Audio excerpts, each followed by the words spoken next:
हो गया, देख लिए, आ गया मजा। चलो आ जाओ, 1 मिनट के अंदर अल्केन एल्कीन अल्काइन का फॉर्मूला देख लेंगे। CnH2n-2n+2 जो भी होता है रटने की जरूरत नहीं है, डायरेक्ट हम लोग बना सकते हैं। अल्केन मतलब कार्बन बीच में सिंगल बॉन्ड हो। टोटल कार्बन गिन लो, टोटल कार्बन कितना 3, हाइड्रोजन कितना 3 और 2 5, और 5 और 3 8।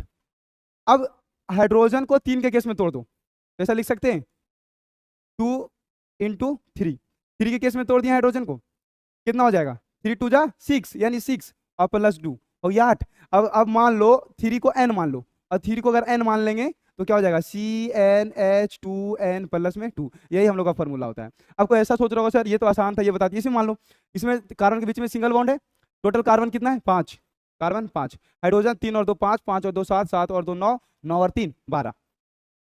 अब इस हाइड्रोजन को 5 के केस में तोड़ दो, ऐसा लिख सकते हैं 2 5 10 और 2 12, 5 को मान लो n, तो CnH2n+2। ठीक उसी प्रकार इसमें मान लो टोटल कार्बन कितना है 2, हाइड्रोजन कितना है 4। इसको जो हाइड्रोजन को तोड़ेंगे जितना कार्बन रहता है उतना ही केस में तोड़ेंगे, तो कितना हो जाएगा C2 2 × 2, 2 को मान लो n, जितना कार्बन रहेगा उतना n मान लो, तो CnH2n। याद करने का कोई जरूरी नहीं, डायरेक्ट बना सकते हैं। इसका देख लो टोटल कितना कार्बन है 3, हाइड्रोजन 3 और 1 4 और 2 6। तोड़ दो बाबू, कार्बन 3 है तो 3 के केस में तोड़ दो, क्या लिखेंगे 2 × 3, कार्बन को मान लो n, CnH2n, 3 को हम n मान लिए CnH2n। इसका देख लो कार्बन कितना है 2, हाइड्रोजन कितना है 2, हमको किसके केस में तोड़ना है कार्बन के केस में। कार्बन कितना है 2, हाइड्रोजन कितना है 2, तो 2 दूनी 4, हाइड्रोजन होना चाहिए कितना 2, 2 घटा देंगे। अब कार्बन को मान लेंगे 2, तो CnH2n-2।